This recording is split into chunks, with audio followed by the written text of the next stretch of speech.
So the last panel here is the policy panel to talk about what the state of the policy is, what are some of the successes, and what are some of the things that we'll need to challenge or to tackle. And then hopefully we'll have enough time to have some exchange about what are potential solutions.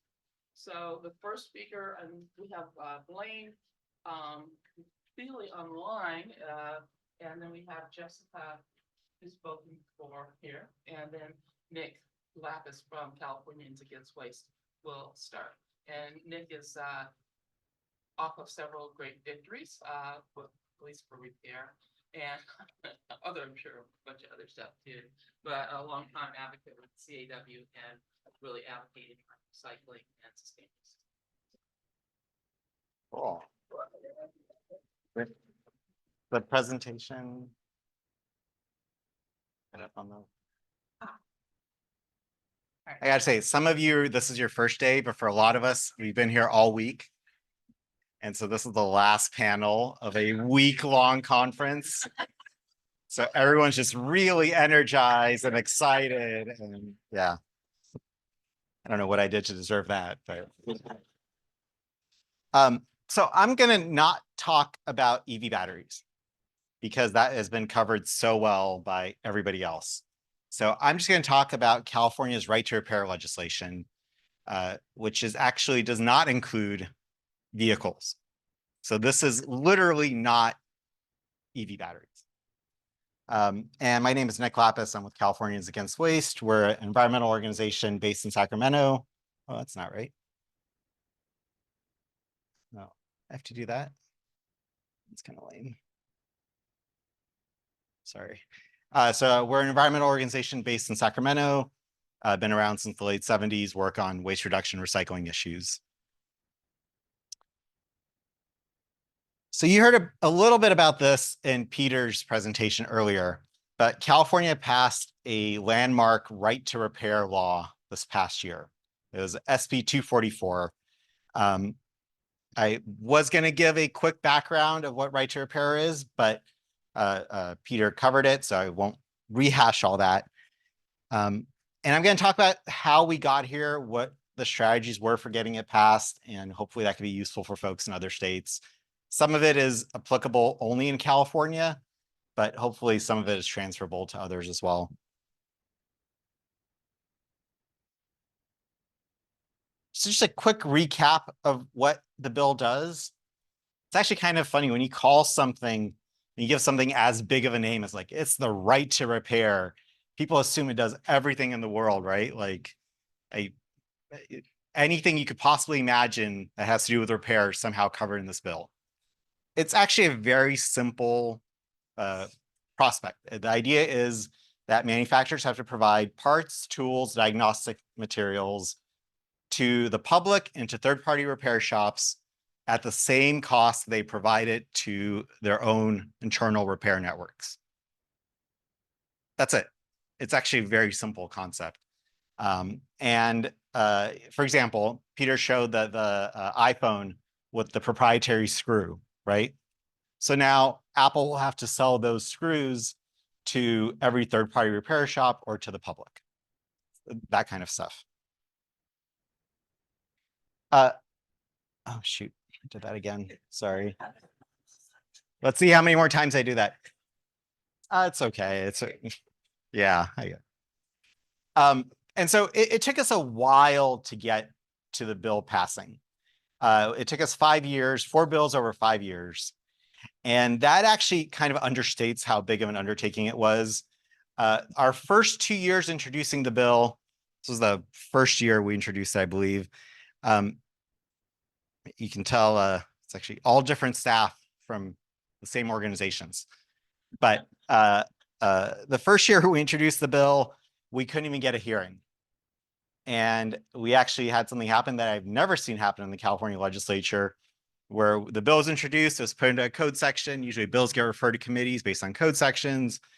It got referred to 2 friendly committees, an environmental one and a judiciary committee with a friendly chair. Like, we're all on track. Cool. This is going to be a big fight, but we're ready to start. And the bill got yanked from those 2 committees and re-referred to a committee controlled by the Tech Caucus and the Privacy Committee. And those committees refused to even set the bill for a hearing. So that was our first 2 years. We didn't get past the press conference for introducing the bill. And the chair of the Tech Caucus told our author that there's no way in hell he's going to let this pass. And so that's it. Like we, kind of stops there. Luckily for us, she was really tenacious and she kept introducing, kept working on it. When then Assemblymember Susan Eggman, she ran for the state Senate and got elected. So now she's a senator. She was able to reintroduce the bill in the Senate. And so we were able to actually get a hearing, which was nice. That was our high watermark, was that we got a hearing. And, frankly, when it comes to actually having a hearing on the bill, nobody wants to be against it. We've gotten unanimous votes for this every single time we have a hearing. It's almost impossible to schedule the hearing. And then also, we talk about tech opposed. So what does that mean? Like Apple was fighting the bill. That's true. Apple did not send an opposition letter, right? They hid behind 5 different trade associations who showed up to committee and started talking about, how people are going to hack into cars and how all the intellectual property is going to get stolen and all this other really scary stuff that had nothing to do with what the bill did at all. And all the individual tech companies did not even want their name associated with it. I don't think we had a single individual tech company come out and oppose the bill.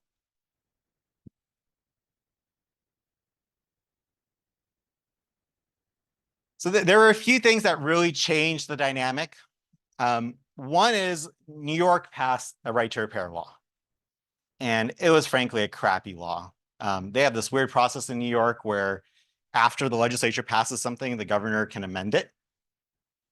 Yeah, I know, right? And so the legislature passed a good bill. The governor gutted most of it. It was kind of a Pyrrhic victory, but it did send the signal like, hey, legislatures are passing right to repair. Shortly after New York, Minnesota passed actually a pretty good right to repair law. Ironically, like Minnesota was maybe not ironically, I apologize to my Minnesota friends, but unexpectedly maybe. Minnesota passed a pretty good right to repair act.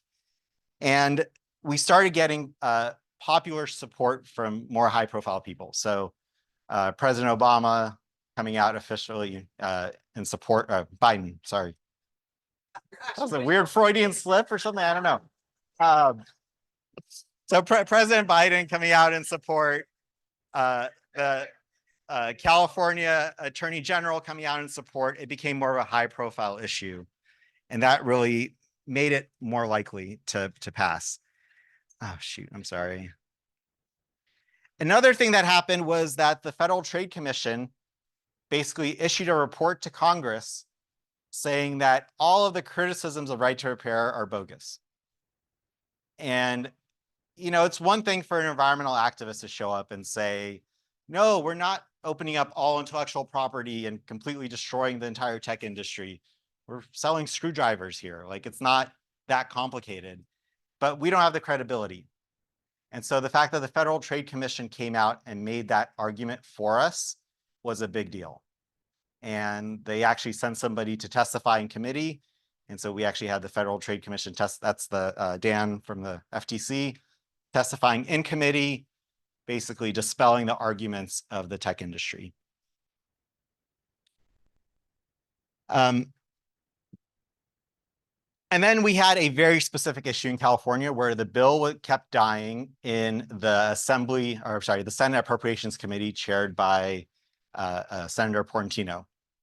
And Senator Portantino is generally a good legislator, does a lot of good environmental work, progressive guy. But the Appropriations Committee is always the choke point for legislation. So it's where things go into a black hole and they never come out.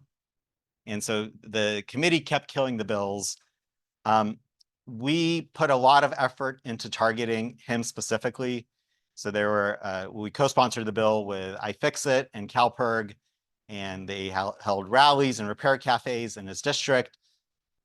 We went to the LA Times and basically told him, like, look, there's a legislator in this district or in your area that's stopping this thing that you've editorialized for.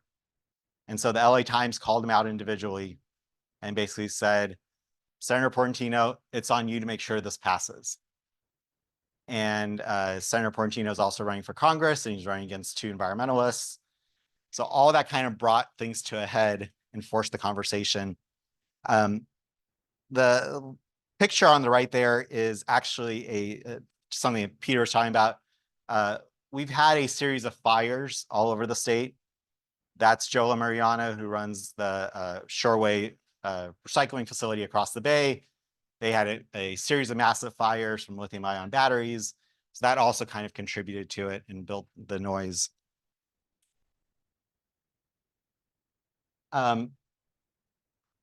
We did repair cafes and fix-it clinics, including that was on the Capitol lawn.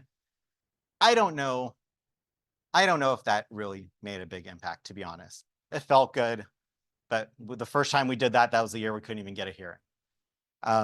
What did help was strategically scheduling them in the districts of legislators we were struggling with, and then inviting them to come speak. And so it's kind of hard to miss at that point. So, to the extent that's a useful strategy for anybody, I would recommend that. I'm supposed to go faster, so I will go faster. And so we met with Senator Portantino, and he said, well, I have concerns about intellectual property and kind of some generic whatever. I really want you guys to sit down with the tech industry and come back with a proposal. And we said, they won't even meet with us, which is true. The lobbyists for the tech industry went to Senator Eggman and said, we're not allowed to engage on this bill. We're only allowed to oppose. We're literally not allowed to talk to you. And so Portantino said, okay, I'll make them talk to you. And he called, I'm guessing he picked up the phone and called Apple, because they immediately reached out and basically said, all right, we're willing to negotiate.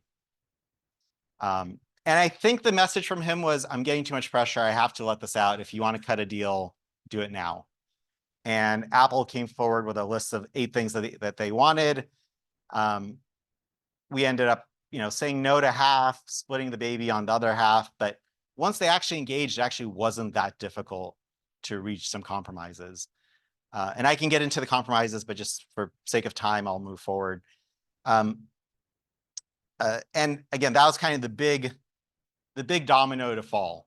The interesting thing is, Apple, again, was never officially opposed. So the fact that they removed their opposition to a bill they were never opposed to, it's kind of a weird dynamic. But they did agree to, even though they never had a position, to go and privately lobby and privately convey that they are now supporting this proposal. And meant to add an extra slide in here, but basically once once Apple started lobbying for it, we brought the bill up on the Senate floor. It got out of the Appropriations Committee where it hadn't gotten out before, brought it up on the Senate floor.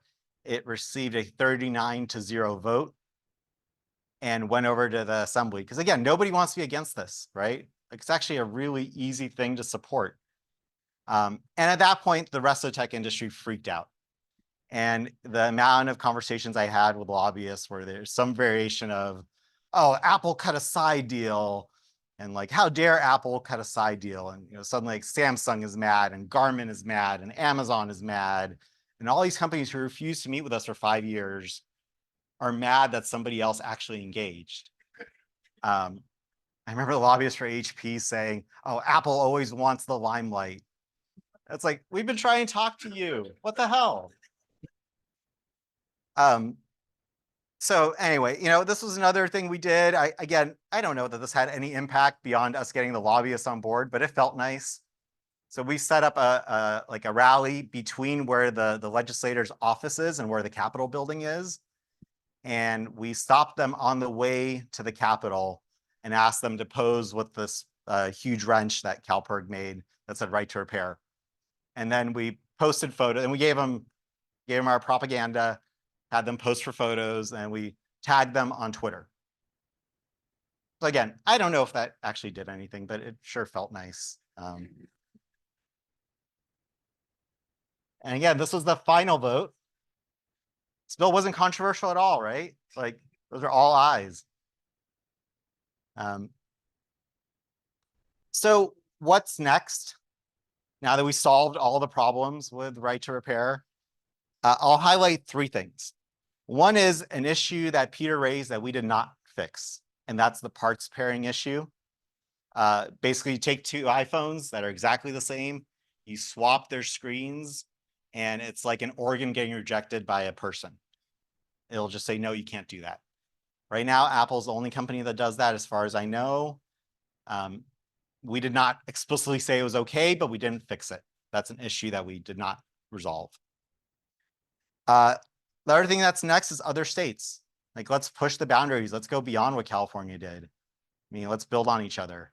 And so Oregon has a good right to repair bill that is in the middle of the committee process right now.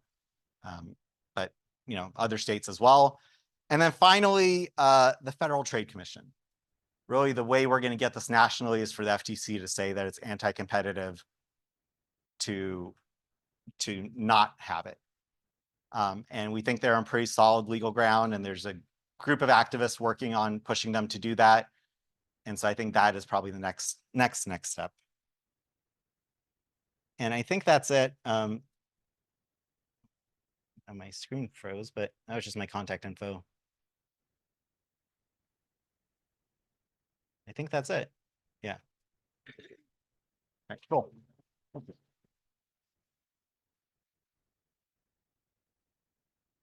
Good, good.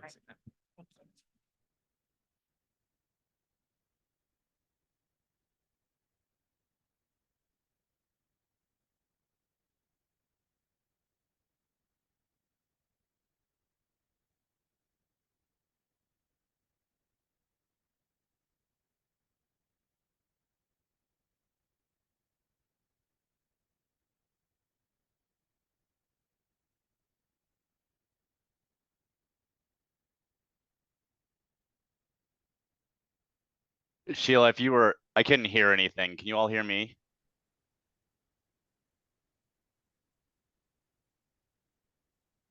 Hold on just a second, Oh, Blaine. there we go. Here. Okay. Sorry about that. No worries. I could hear Thank- everything up until you came up. So Right, till I introduced you, right? Yep. Okay, thanks. You go ahead. I just mentioned that you were going to talk about the landscape of the federal government and federal, legislative policies that are being proposed or thought about, and some of the kind of general either opposition and things of that sort. Yep, perfect. Okay, let me see. I'm gonna pull up my slideshow here. Just give me 1 second.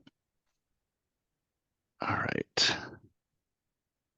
And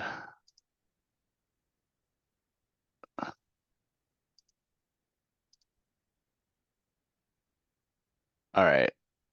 Are you okay? Hold on just a second. I think you're seeing. Yeah, there we go. Okay. All right. All right, perfect. Well, nice to see all of you, or at least virtually see all of you. My name is Blaine Miller McFeely, and I'm a senior legislative representative at Earth Justice. And unlike probably a lot of you, I actually started getting into sort of the critical minerals and battery work as a federal lands lobbyist. My portfolio, or my focus, is actually on hard rock mining. And in the last, as you all know, in the last 4 or 5 years, critical minerals issues, including those that go into batteries and so forth, has really become one of the hottest topics in Congress and in the federal government. And so it's sort of my job to represent our partners and our clients who are trying to protect their lands, waters, and communities from hard rock mining.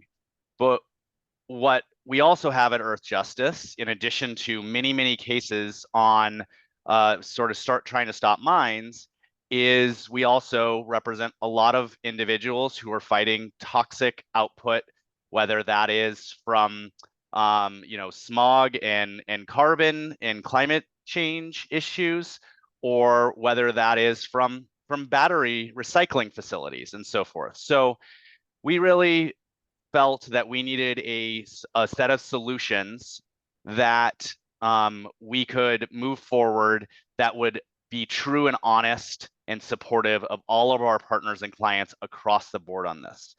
And that wasn't and it still isn't an easy thing, but a big part of that is figuring out where in the supply chain we can adjust demand, and obviously in large part that's about all the things that so many folks have so wonderfully talked about with recycling and efficiencies and all of those sorts of things.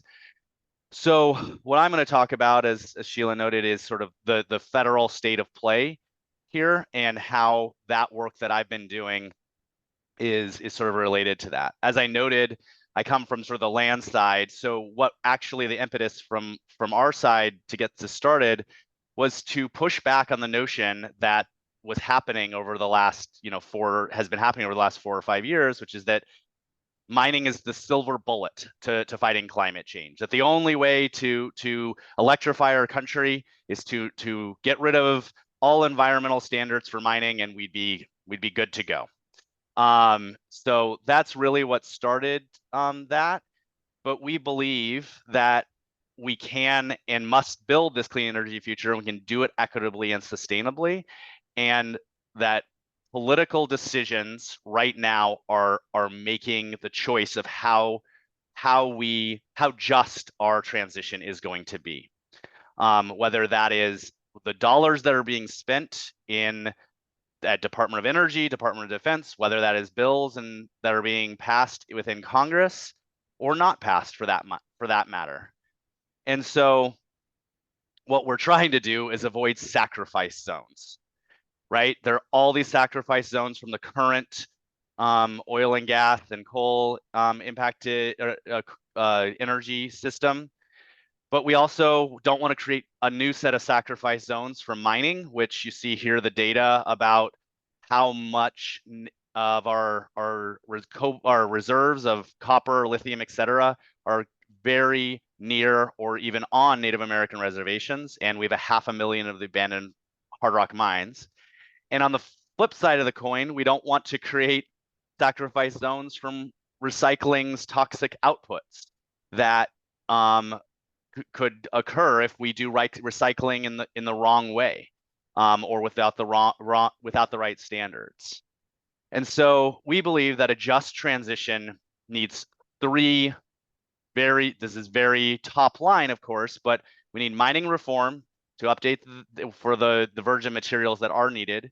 We need optimization, and what we mean by that is a lot of the things that have been talked about efficiency, making batteries more efficient, longevity, all of those sorts of things, and circular economy, recycling, reuse, second life, all of those sorts of things. And so what we have been pushing for with a lot of the partners that are, I know, in the room, is to seek this to push those policies forward. Unfortunately, I would argue that it has been fairly limited. What has happened, though, is there's been a lot of money in the last couple of years starting to invest in some of these things. And that has started to have a dramatic impact on how much of a circular economy is being built out. I think that what is important, and I would be curious if others sort of see this differently, but is the main conversation happening in Washington, D.C. is about, when we're talking about circular economy or reducing demand for virgin materials, is about recycling. There's much less conversation about substitution, about efficiency, about any number of other things, reuse for that matter. And I would argue that I think is because of the jobs angle, right? It is a very bipartisan argument to make. Well, sure, maybe we can have less minerals pulled out of the ground as long as we're creating jobs somewhere else. So there's been lots of support on both sides of the aisle for recycling, much less, but much less for again, for those other sort of optimization pieces. When I talk about there's lots of impacts of, lots of dollars that have been flowing out there, talking about a couple of very specific bills.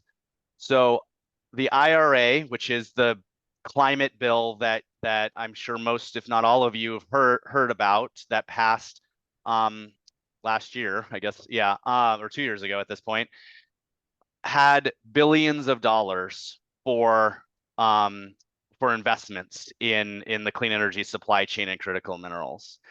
It also changed the definition to add tax incentives both on the consumer and the industry side, more accessible to a lot of folks, including, I would side note, including the mining industry.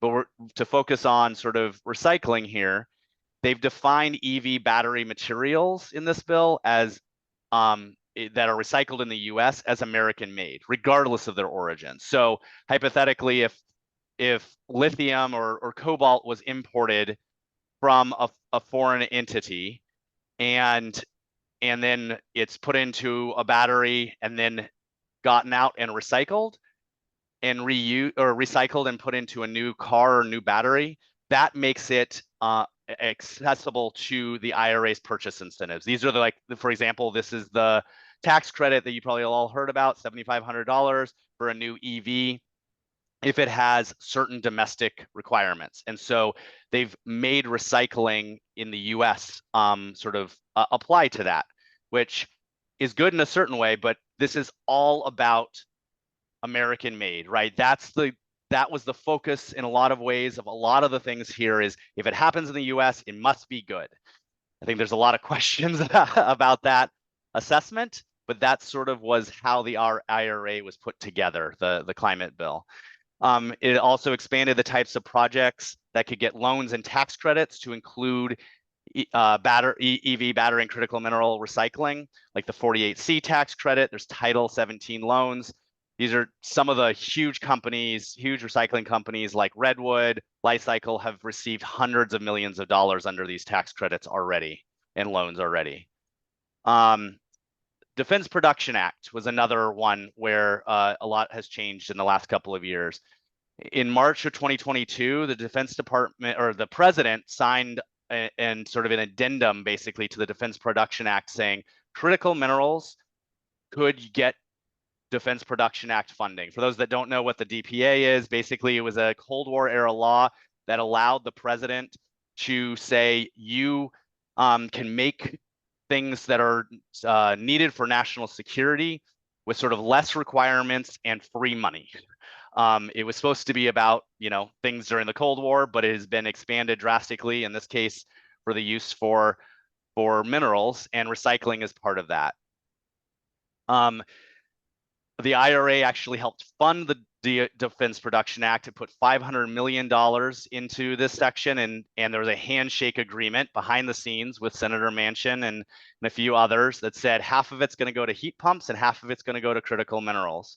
There's a question of where it goes, though, right? There are good places it can go in the critical minerals space and bad, whether it's recycling, whether it's just a mine, whether a good recycling facility, a less good recycling facility, all of those sorts of things.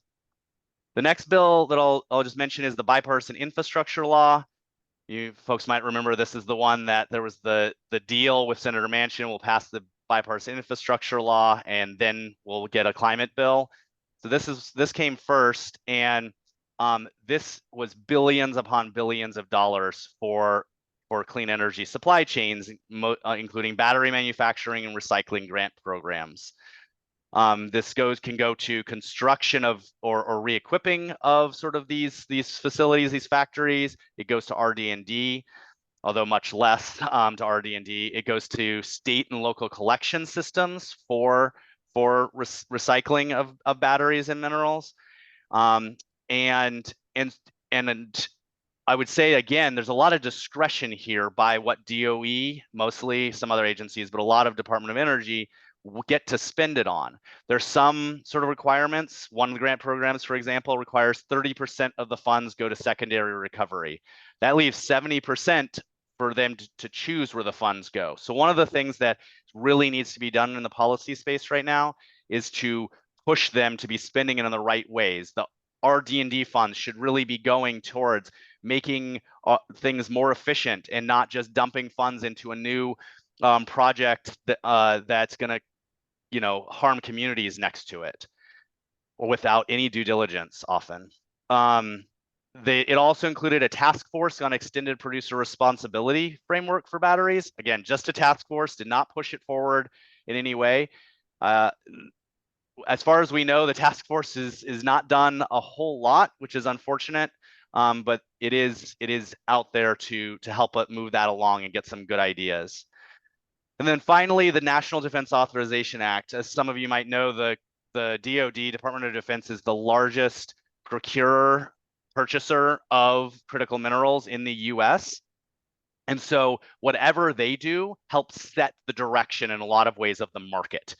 And so if they actually recycle and recycle in a good way, or they reuse first and then recycle, like that often will send a flag to the rest of the country, the market, and the rest of the administration, and all of those sorts of things.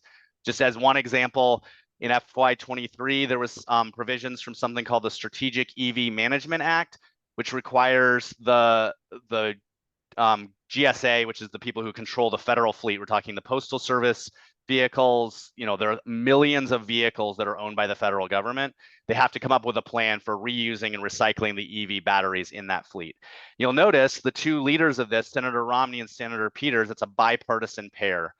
And that's really what I was getting at, is that the sort of the recycling piece of this, it has a lot of bipartisan momentum.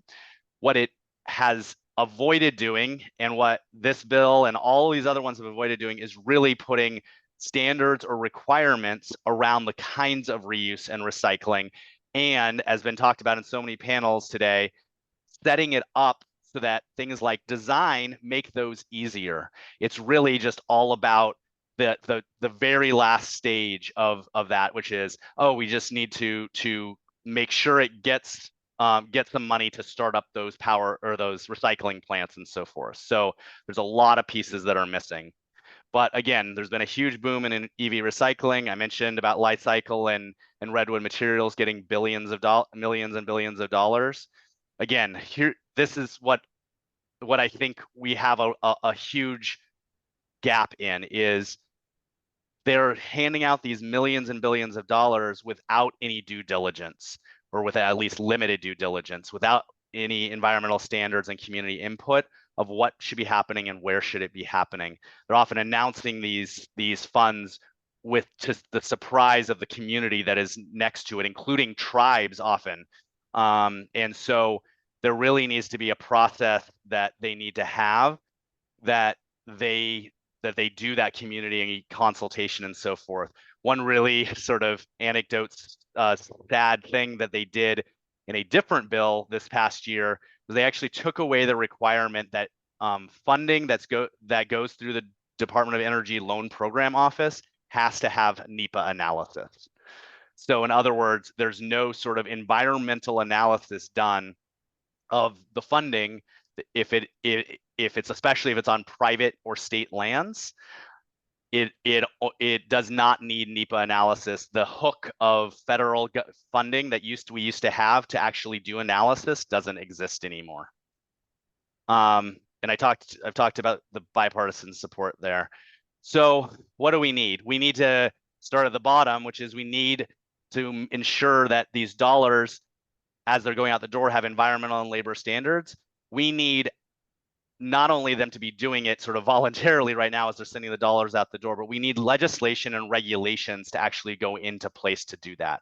There are some regulations that are starting to be moved through EPA and so forth that are getting at these a little bit, like labeling and so forth, but it's scattershot and it's limited. were nothing comparison, for example, to the EU battery regulations that passed last year. So there's lots of these are all things that have been talked about in the last today, and so we really need comprehensive legislation that has both carrots and sticks to build up the circular economy and build it up in the right way, because companies are not going to do it on their own. The market is not going to do it on its own. So again, what's our goal? It's to electrify and decarbonize urgently, but in a way that protects communities and lands and waters from further harm. And we need to update our mandatory mining standards and create alternative systems. This is optimization, innovation, and the circular economy. And that will happen only through legislation and regulation and pushing the federal government to do it in its states like California. Starting to push some of these things as well is essential, because it can help set a bar here. And those are some fighting words about Minnesota, I'll just say, Nick, as a Minnesotan.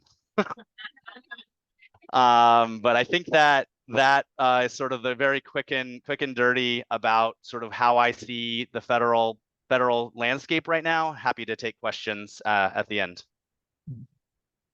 Thank you, Blaine. So next we have Jessica from the Union of Concerned Scientists. It's on. Can you hear me? Okay. Yes. Does that one work for you? Hello? Can everyone hear me? Yeah, okay.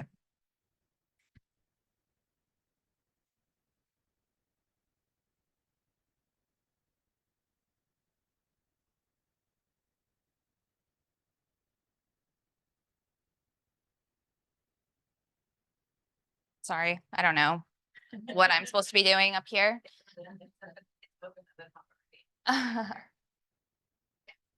That one is mine. Nice. Great. Well, Blaine really teed my talk up nicely because he mentioned, the difference between carrots and sticks. The EU recently passed a battery law which implements both carrots and sticks, which is different than the US, where we don't really have any requirements for EV batteries, right? We're just kind of funding recycling, funding repurposing, and hoping it all goes well.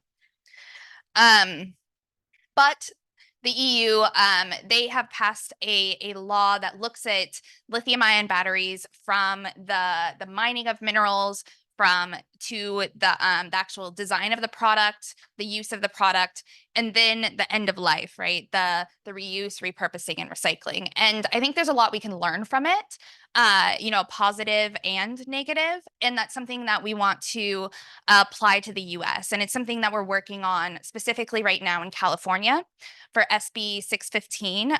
There's a lot of folks in this room, including Nick and Meg and Perry, that have been involved in this in the past.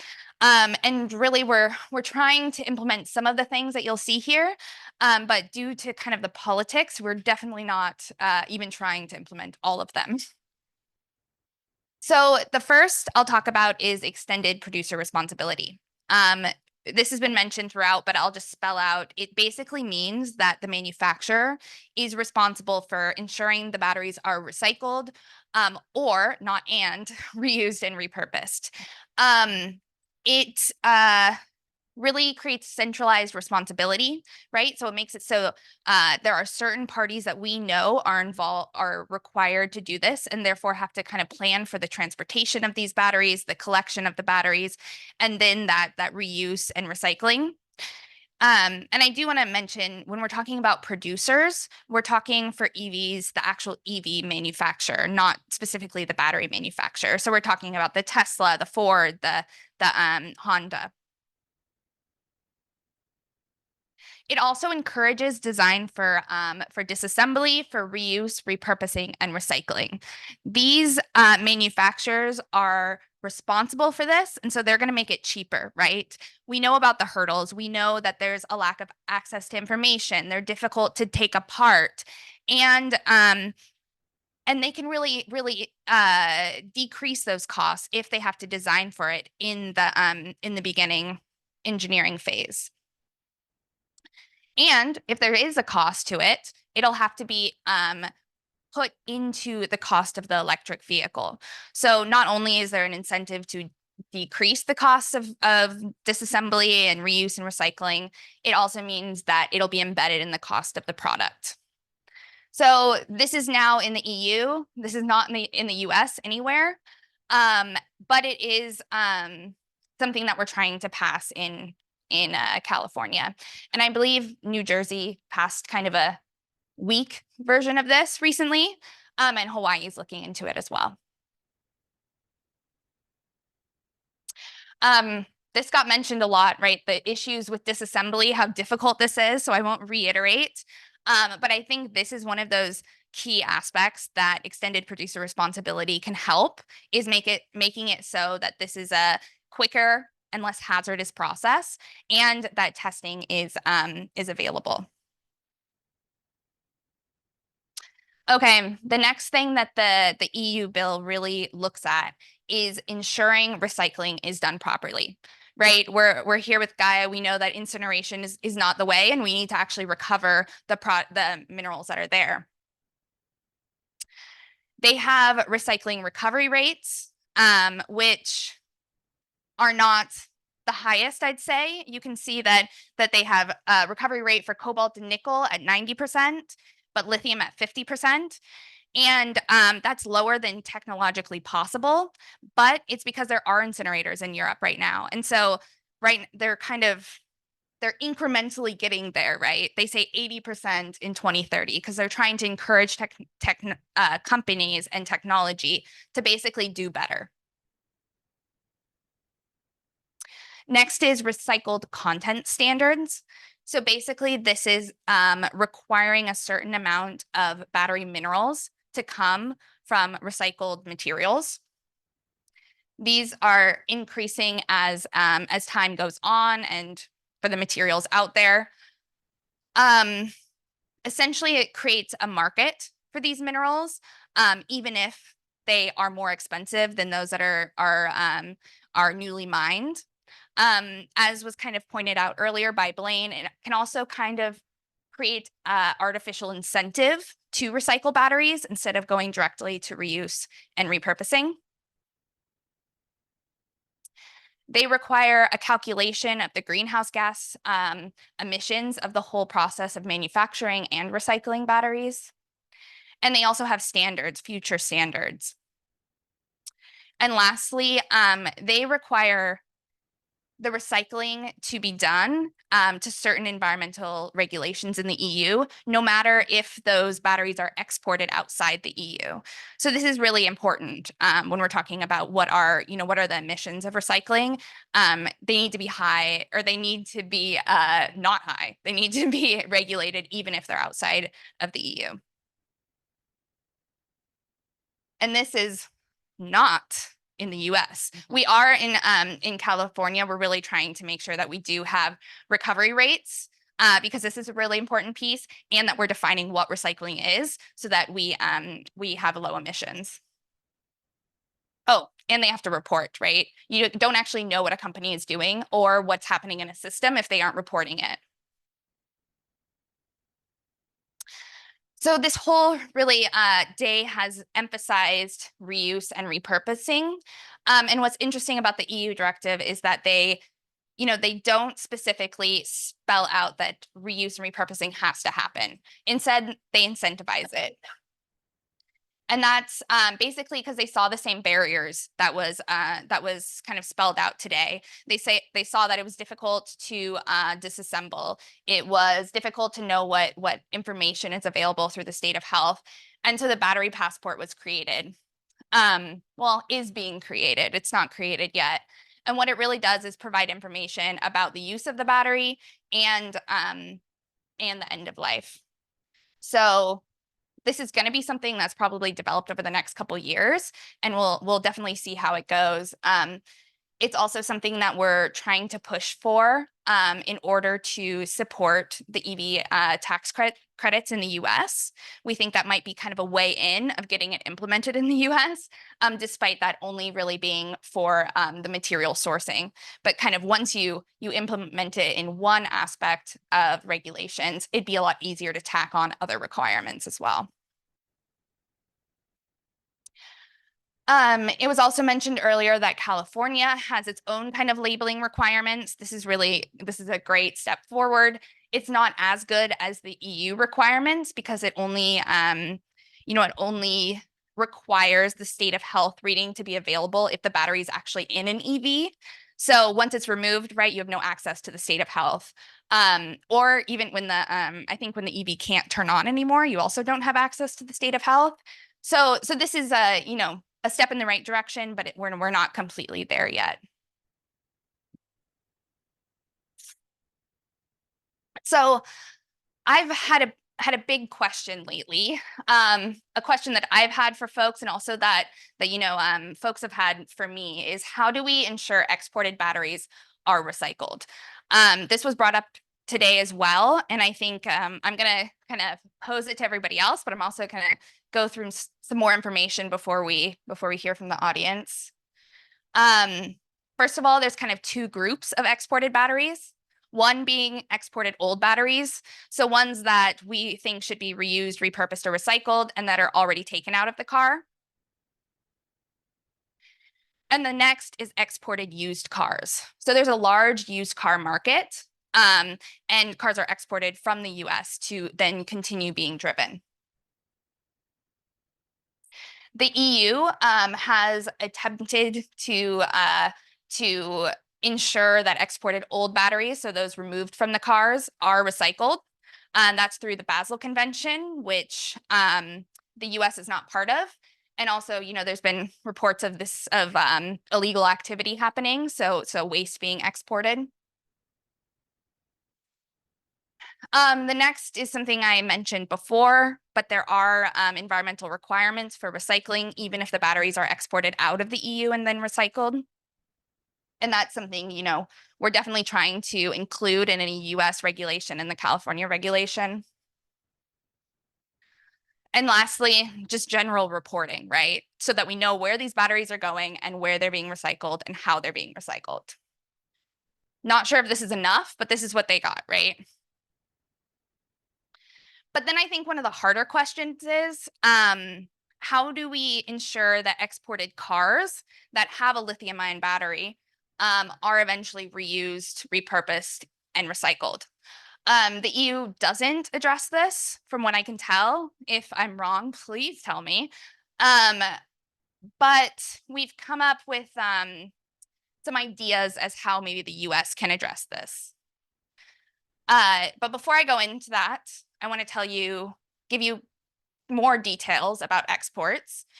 So this is a graph of light duty vehicle exports from the USA, which is the blue, the EU, which is, sorry, the real blue, and the US is like, this is dark navy blue, and then Japan is the gray.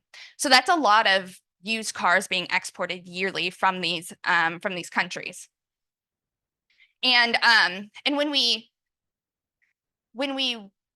think about exported cars, they're not always trash, right? The imports of these used cars are pretty vital to some economies and for the ability of these economies to have passenger transportation. So it's not something you want to completely restrict.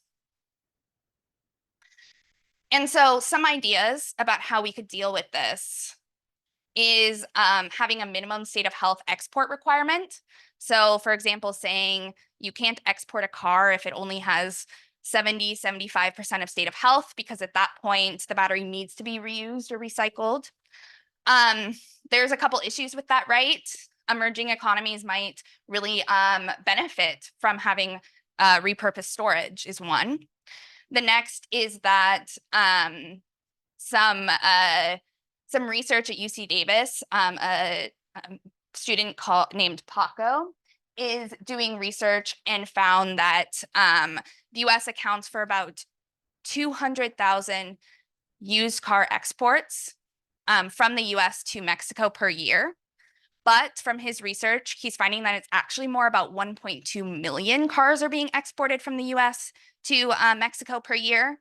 So that's 1 million that are technically illegal exports because they're being driven across the border and not documented. So this really maybe might be able to apply to those 200,000, but it's not really answering the question. Paco in his paper wrote, we could develop a North America recycling network, right? So we could have these recycling facilities that are up to standards in Mexico, as well to recycle the batteries that are being transported across, or facilities that are repurposing and reusing these. And when we're thinking about, US policy, I don't have all the answers. And so the question marks here, because I'd love to hear from all of you kind of what you're thinking. And there were some great presentations earlier that also gave me some ideas. So I'll just open it up.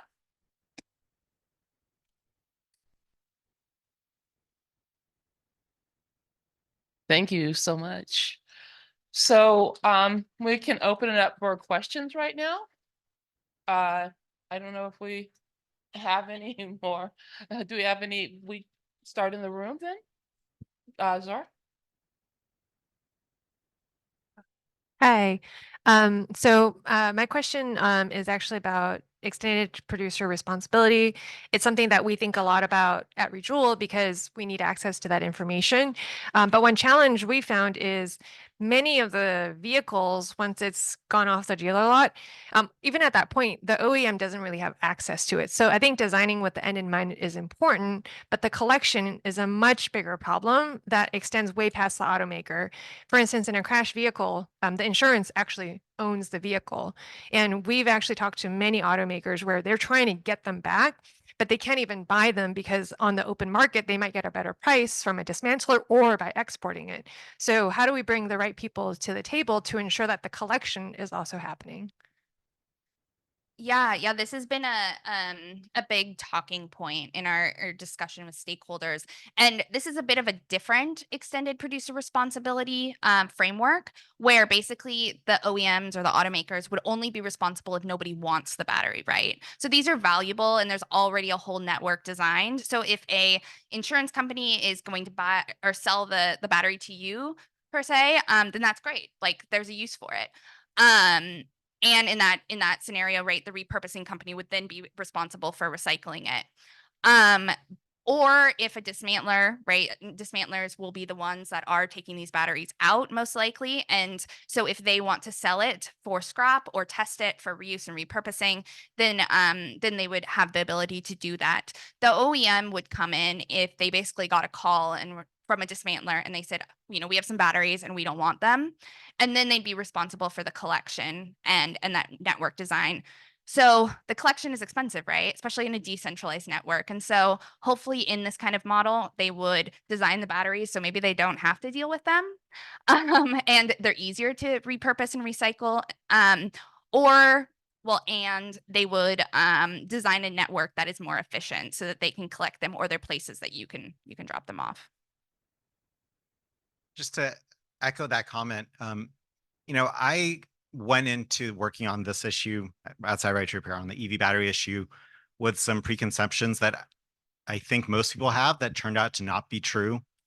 And one of those was I took a tour of a dismantling facility, and they had a whole, warehouse of their EV batteries that they take apart, combination of EV batteries and hybrid batteries.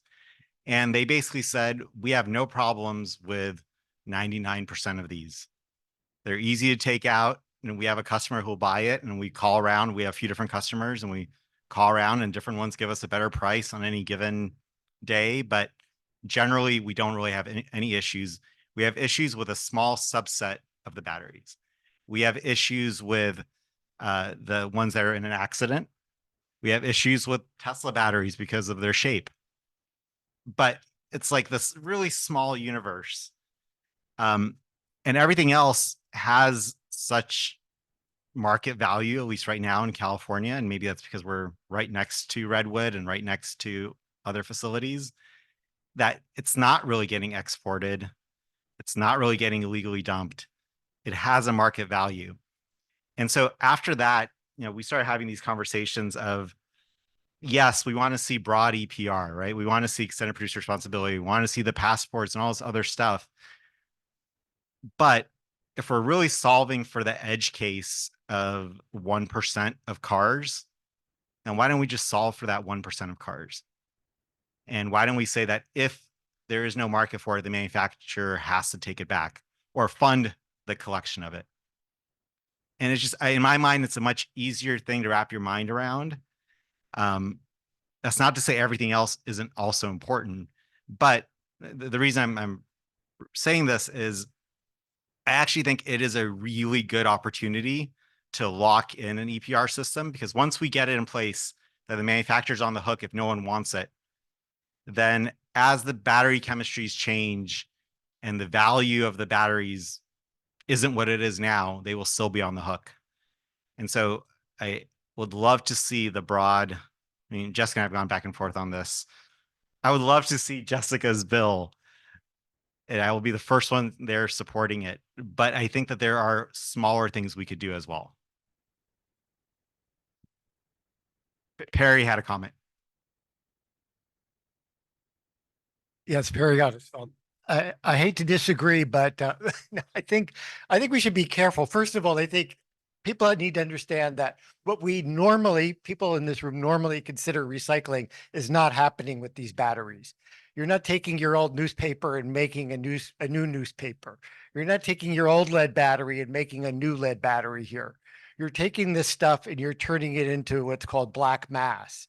And that gets shipped off to China primarily and other Asian countries for processing. It doesn't happen here, not yet, and maybe never. Okay, so it's got to go to a place where you could run these dirty smelters and these hydrometallurgical processes with a lot of toxic chemicals with less regulation. And then they're still extracting the valuable critical minerals, mostly the cobalt and the nickel, because those are worth 5 or 10 times more than the other components. And the rest of the crap is waste. So I think we need to start thinking about this more as a waste issue, not a recycling issue. This black mass should be classified as hazardous waste. It's not. That allows it to be exported anywhere without restriction. But effectively, it is like this soup of chemicals. And it's a loophole at, is in the system, but I think we need to be very concerned. And as Nick pointed out, once you take out the cobalt and have the nickel in the product, that black mass is no longer going to be as useful. And then God knows what's going to happen to this stuff down the road. And we already have the LFP, the lithium iron phosphate batteries that are now coming into some of the newer vehicles in the US. So we're already approaching this place. So I just think we need to be careful about, saying, gee, it's all taken care of because it's being sold and recycled. Thank you. That's fair. I agree completely. And I didn't mean to discount that at all. And we've struggled with that of how do you define what is an okay form of recycling? So I completely agree. And actually, during lunch was talking to Monica and was like, why aren't we getting into like the different types of recycling, and why aren't we getting into the smelting versus the hydro, et cetera? And she reminded me that this was supposed to be a reuse and repurposing session and the first of many. But those are all well taken points.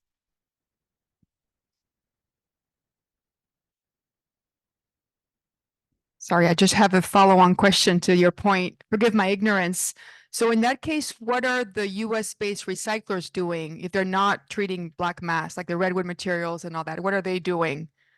Love to know. Sorry for. Yeah, no, I mean, that's a good question. It's not a recycling. But at the moment, right, a lot of the black mass is being exported. So they're grinding up the batteries and they're exporting a lot of the black mass to then further be refined and having the sulfates removed. I don't think we have a problem with, I don't have a problem with it being exported if it's being done properly, right? If the recycling is being done properly and the recovery is being done properly at low environmental impact. But the companies in the US, they're being built up to do hydrometallurgical recycling. What exactly they're doing those facilities, I think, is a lot of unknowns. There's not a lot of reporting on it. And a lot of that is what, you know, we're trying to figure out in these regulations, is really get transparency. Other questions online? Or your question? So we have a question from Dustin Mulvaney. Non-legislative, but should we be concerned about changes to FAST-41 to cover mining projects? This fast tracking this fast tracking seems to make it harder to make good decisions, get quality environmental review, meaningful tribal consultation. And then one more question from Christine Kubat from Recycle Hawaii. Recycle Hawaii was recently invited to partner with the Hawaii State Energy Office on a DOE application that would fund LIB recycling here, lithium-ion battery. Our part is to help develop a community benefits plan. Any suggestions for us? And yeah, that's it. Can you all hear me? Oh, there we go. I'm happy to take a shot at both, and then yeah, if others want to jump in here. I think on Dustin's question, I would just say, so the context here is FAST-41 is a permitting scheme that was put in place a number of years ago, and it didn't include mining or recycling or any of those sorts of things originally. Then under the previous administration, the Trump administration, mining was added as a covered sector, which basically means it can be projects can be done under the FAST-41 scheme. You basically have to apply to do these projects. Then just recently, the Biden administration has a draft rule that would change that scope for FAST-41 to only apply FAST-41 permitting to critical minerals mining. I think it's important to note that the way they define a critical minerals mine is very vague and problematic, because if it has 0.5% cobalt, does that make it a critical minerals mine?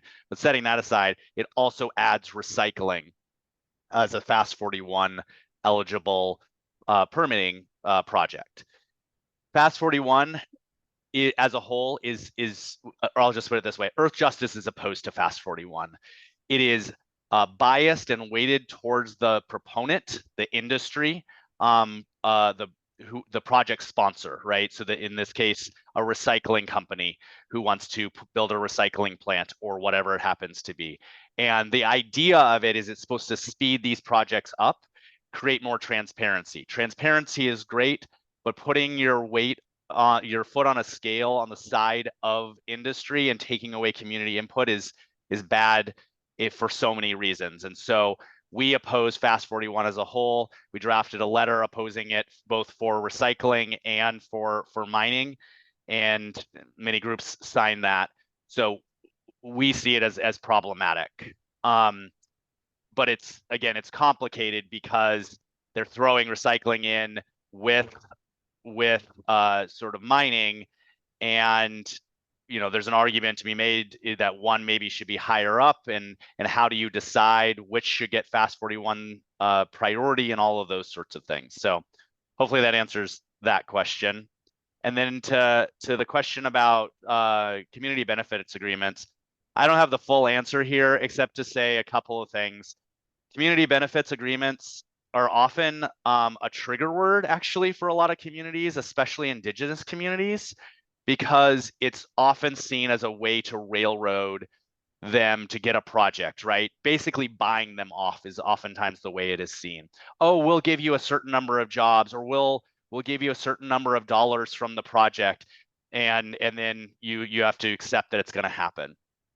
So my suggestion is to make sure that the conversation around a community benefits agreement isn't just about jobs and dollars and economics. It is also about community consent and making sure that there's community consent as far as what exactly the project should include, or including the sort of the environmental standards. Should there be zero water output or zero water toxic output, zero air toxic outputs, something in that range before the community would be willing to approve it and give approval to a community benefit agreement. If it's, for example, if it's near an indigenous community, there should be FPIC, free, prior, and informed consent should be applied to that community benefit agreement.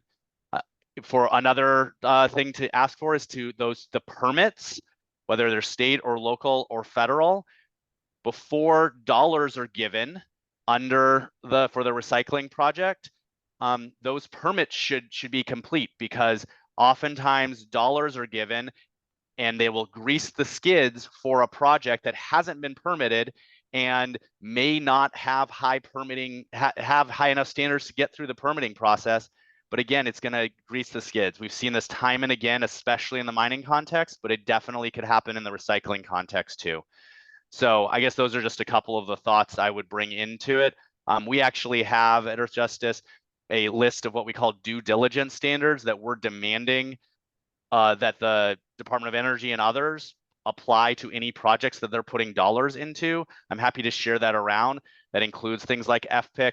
It includes things like community benefits agreements, but good community benefits agreements, anti-corruption, all of those sorts of things. So happy to share that, but those are sort of a couple of the thoughts on that one. Are there any more questions online? Okay. Any more questions in the room before we either finish off the day or break out into groups to actually have much smaller discussions? And I would like to note that the conversation kind of quickly went to recycling versus repair and repurposing. And that's probably because we're so used to talking about recycling, and there's so many unknowns with recycling that it's challenging for all of us to take a position on it or really get our heads around it at this point. And that was one of the reasons why we thought it would be good also to start with repurposing and repair. First of all, because it's higher on the zero waste hierarchy, and so we're not looking at just the end of life in terms of recycling, but also because we can learn about the battery in a different way so that we can better make decisions about recycling at the end of life. It's all connected. If you can't disassemble it, you're not going to be able to recycle it well. We've been trying to get our heads around direct recycling forever. Like, they keep talking about direct recycling, and we really can't get a clear definition of what it is and what the method is. But it does require disassembly, and it's very clear also that if you don't disassemble the battery and it's shredded, the fluff is going to the landfill.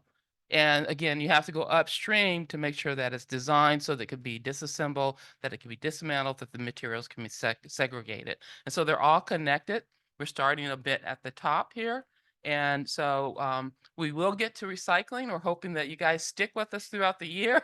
So that on our path or on our journey towards really looking at the impacts of the battery that include all the chemical use that's involved, as well as the end of life in terms of recycling and how we do it so that it's safe and that it is effective. So do you want to? Thank you so much. Yeah.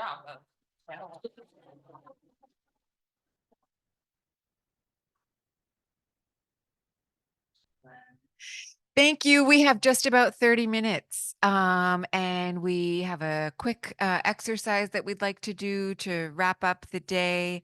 There's coffee and tea and a snack. So if you want to go get something to get you through the last 30 minutes, that's great. Please go ahead and do that.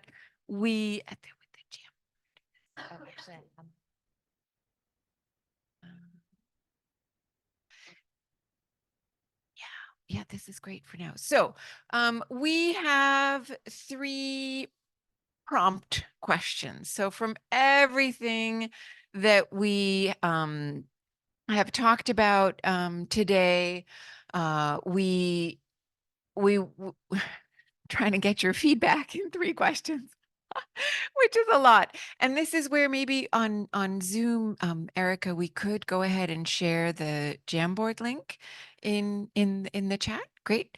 And I don't know how we can, but yeah, maybe then, okay, we'll do the prompt questions first. So number one is, what are you most excited about, right? We've had a lot of different ideas. And so that's question number one. Question number two is we've given a lot of information. We've highlighted a number of environmental justice implications, but maybe you were sitting there and as you're digesting and thinking about more, you might have more that we haven't yet touched on and that would be important to identify and highlight. And then the third one is more forward thinking and action oriented of what are different kinds of policy advocacy or pilot project or other communications opportunities that that you see. So if we could now put the Jamboard up, I don't know, or if that's possible. We could, or we could talk live and one of our Zoom hosts can add Post-its to the Jamboard. And then if people who are on Zoom can add Post-its to the Jamboard, we can start maybe just in the room with the first one. Is there something that you are excited about of what you've heard today that you think your organization is keen to work on, that an idea, whether it's confirming work that you already have underway, or whether it's something that a lesson that you've learned that you in your own advocacy or work that you think could be relevant as we go forward?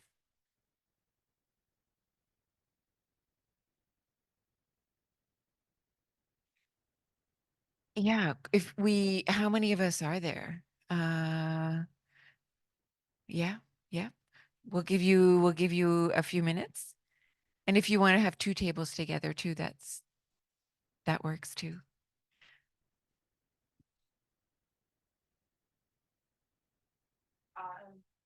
Some of the staff here take notes at the table. So now that your brains are all alive, we're gonna solve problems at the end of the day.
Hello, can folks hear me online? Oh, yeah, they're coming out of there.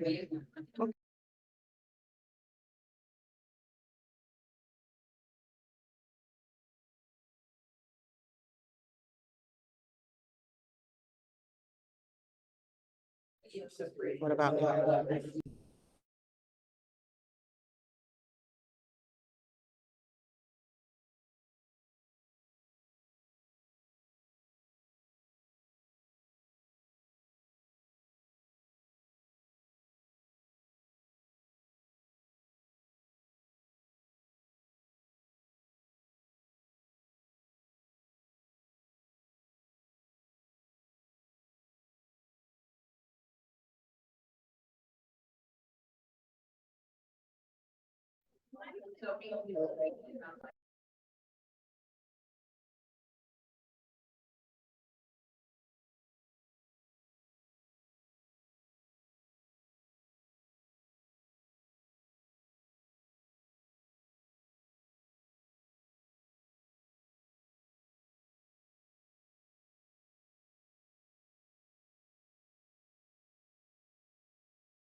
Yes.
I hate interrupting.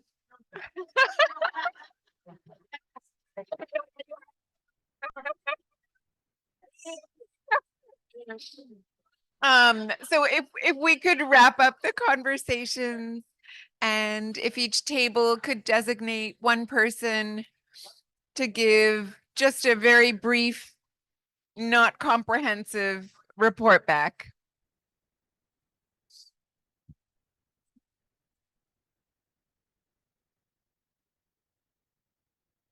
Do we have a table who would like to volunteer to go first? To share in just, and this is, like I said, not comprehensive. At each table, we've had a GAIA team member taking notes, so we will absolutely capture everything that you discussed, but we won't have time to share it out. So I think if each group could just share out a few highlights or things that struck you, controversial or positive or all of the above, we would love to hear it. Should we start at the back of the room? Should we reverse things? Sheila, can I invite your table to go first? Is there somebody at your table who would like to just give us a quick highlight of a few fun or interesting things that you talked about? If you want to, any of you want to go? So we were a little bit all over the board, but some of the things that came up. Is it on? Yeah.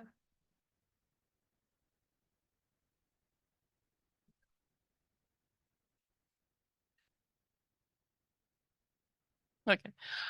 So a couple things. Daniela mentioned that she's working with subscriptions for energy projects where communities that don't have access to renewables but want to buy renewables, they get a subscription, and it's the actual generation is at some other point where the is happening, and that maybe repurposed batteries could be used in terms of that process, that in those subscription processes. So they have mini grid someplace else, but if you live like in an apartment in San Francisco, you're actually getting your energy from there. The other thing was mentioned was the French index. There's a French repair index, and it covers a lot of the issues that we covered around around our own repair index. It's taken from there, and that we should maybe try to apply those index in policy. And I think that was kind of some of the major things. Did I miss anything? Nope. Okay. Thank you so much. Yes, that French repair index, once you discover it, it's hard to go back and you want to keep looking at it and understanding it better. It's an excellent resource that didn't come up yet earlier today, but I'm glad it made it now. Should we now maybe, Monica, on your table, do we have somebody who would like to share out some highlights? I was the token one that went required. We had a really good discussion. I think we discussed a lot about, the impacts of recycling on communities and how it really need the forethought of that's needed, and how much it's unknown about recycling. There was also some discussion about how EVs can impact the industry of repairing vehicles in these a lot of these communities, because it's going to be a whole wave of different vehicles entering a market. And that means that the internal combustion engine market of repairing it might become obsolete. And that's a really big impact to communities. What else did we talk about? I don't know, something about AI generating zero. Yeah. I don't know. And also about the future of maybe having standardized battery packs that there's like 8 different variations that could go into different cars, and the cars are designed around the packs so that we don't have to deal with this difficulty of disassembling and repurposing. Did I miss anything? Okay. Thank you, Jessica. Thank you so much. Maybe now can we hop to Christy's table? Hello. So we started the conversation by talking about recycling of EV batteries and how that's ineffective from what we've learned. And so what would it take to go to Tesla and say, hey, like, can you redesign this so that it's actually reusable, repurposable, and like, let's not think about recycling. And we thought of sort of campaigns around that, such as reframing in a positive way, like, hey, this is the world we actually want to live in, rather than one that was sort of like driven by profit, which is like, I think, sort of a benefiting, Elon Musk and not much else. And so a big theme that we sort of came back to again and again is redesign, and sort of questioning like why we're even thinking about cars, and why not expand that to what an actual livable future would be on this planet. Like there's this meme, like, are we designing EV Hummers for like the rich in the global north, and then everyone else can just deal with it later or something? And so I'll just end with sort of closing, which is we were thinking about redesign in a hierarchy in itself. There's redesign of a particular product like an iPhone or a Tesla, but what would it be to redesign the economic incentives that make these sort of things happen? What would redesigning extraction and mineral extraction mean? Or sort of governance and like the total number of vehicles that are even produced. Because when we look at these in isolation, like a single car emits this amount, but if you don't look at the total number that's been produced, those sort of like huge, more bigger scale impacts are sort of overlooked. So that's our discussion. That's a very wide-ranging discussion. I also love that recycling was a hot topic and a very important one that came up in the last two groups, even though it wasn't the subject of today's teach-in, but it's also one of the drivers and reasons of the importance of prioritizing the kind of solutions that we're talking about today. Then this table here was, I don't remember who from GAIA was there, but yes. Hi, everyone. We had a really good discussion, a lot of excitement just and gratitude for the presenters and the group that came together today to connect the dots on a lot of really interconnected EJ issues that need more attention, and also some discussion of the fact that because a lot of this isn't locked in and built out yet, we have a huge opportunity to change course and make sure things are improved in terms of battery reusability, repair, etc. And we also had a little bit of a discussion about the different policy levers that could be used to incentivize some of the changes we heard about today, and that the some of the challenges with the political power held by auto companies and others, and what it would take to change that. Anyone want to add anything? Thanks. Amazing. Thank you so much. Are there any other comments in addition to what was just reported out? What about, do we want to ask on Zoom? Do you have more to contribute to your thoughts of responding to the discussion questions and then what was just shared in the room?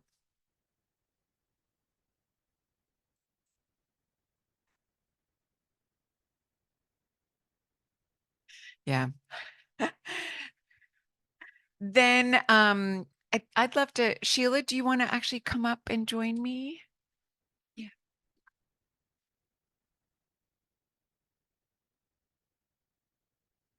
I also wanted to just recount another conversation we had at our table. And one of them was, how do you actually, there's such a lack of standards, and how do we create standards? And I thought that was a really good question.